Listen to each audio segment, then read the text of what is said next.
este decreto supremo que salió el jueves último, el decreto supremo 051-2011 de la PCM, impone una cifra porque no hizo el esfuerzo de comunicar cuáles son los criterios, las limitaciones de parte del Estado y las expectativas que tenían las víctimas respecto a la reparación económica que tenían que recibir.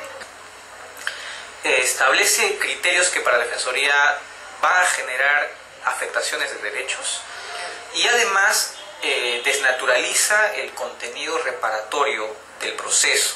Esta norma plantea un trato diferenciado al momento, en esta primera etapa, de recibir reparaciones.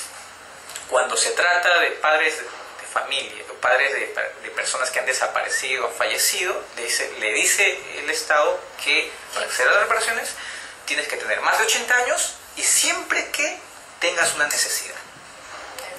O sea, que no tengas soporte familiar, o sea, que estés en una situación de necesidad o de pobreza, o sea, que no recibas ningún beneficio. Eso desnaturaliza nuevamente el tema reparatorio. Acá no se trata de un tema de pobreza.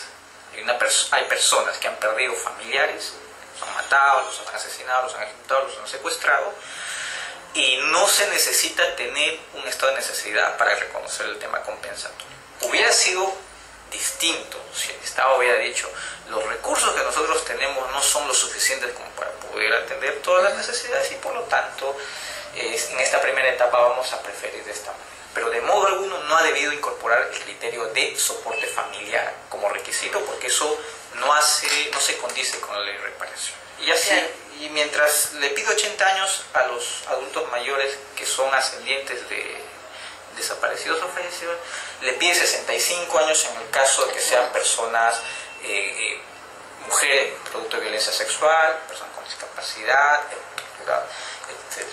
Esa distinción no la entendemos. Técnicamente no la entiendo. Ahora, ellos dicen, y el reglamento establece un criterio de priorización cuando dice se deberían priorizar, dependiendo de los recursos del Estado y la caja fiscal, a las personas adultas mayores. Y personas adultas mayores legalmente en el Perú son más de 60 años. ¿Por qué a los de 65 y no a los de 64? ¿Por qué a los de 80 y no a los de 79? Es algo que por lo menos, como no está explicado en ese decreto supremo, no tiene justificación y no tiene la razón de ser del trato diferencial. Claro. Ahora, y eso puede generar problemas. De hecho, los va a generar. El tercer aspecto que hemos observado y hemos sugerido revisar es el tema del periodo de conclusión. Se dice acá de que solamente se va a reparar en adelante a aquellas personas que ingresen al Registro Único de Víctimas hasta el 31 de diciembre de este año. Claro. La SEMAN no lo dice, ni la Presidencia del Consejo de Ministros ni la SEMAN no lo dice en el decreto supremo, pero en reuniones posteriores lo que han comentado es de que eso ya está establecido en el reglamento de la ley del PRI. Decía que a los 2 años de iniciado el registro se tenía que cerrar para efectos de las reparaciones económicas. Lo que olvidan algunos funcionarios de la SEMAN y lo que se ha olvidado en este decreto supremo es que esa temporalidad se estableció en el año 2005. Pensando en que el proceso de reparación debía de terminar en 2007. Claro. Estamos en el año 2011 y ni siquiera se han iniciado y no se condice con un sentido de coherencia, de lógica, que hoy te acuerdes de poner nuevamente, de reiterar esa traba cuando no tienes todavía el registro culminado o por lo menos en una fase de culminación.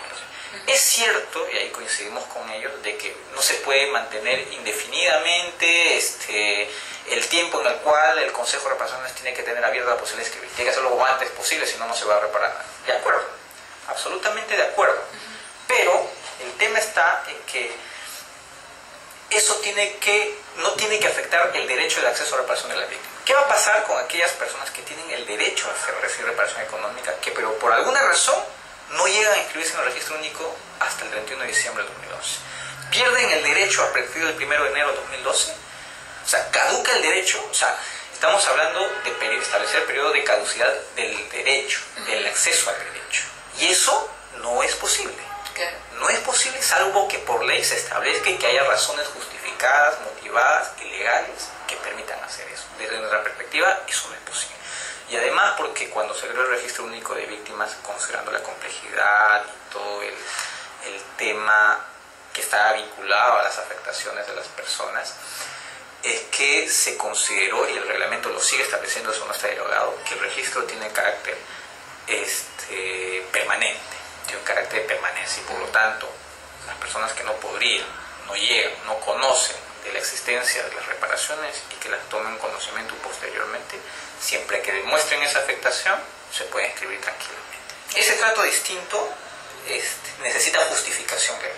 En el decreto no se explica la justificación legal y por lo tanto no debería estar. Y el último tema que hemos observado y se lo hemos dicho es la necesidad de mejorar los mecanismos en los cuales se puede incorporar la participación y los aportes de la propia población afectada.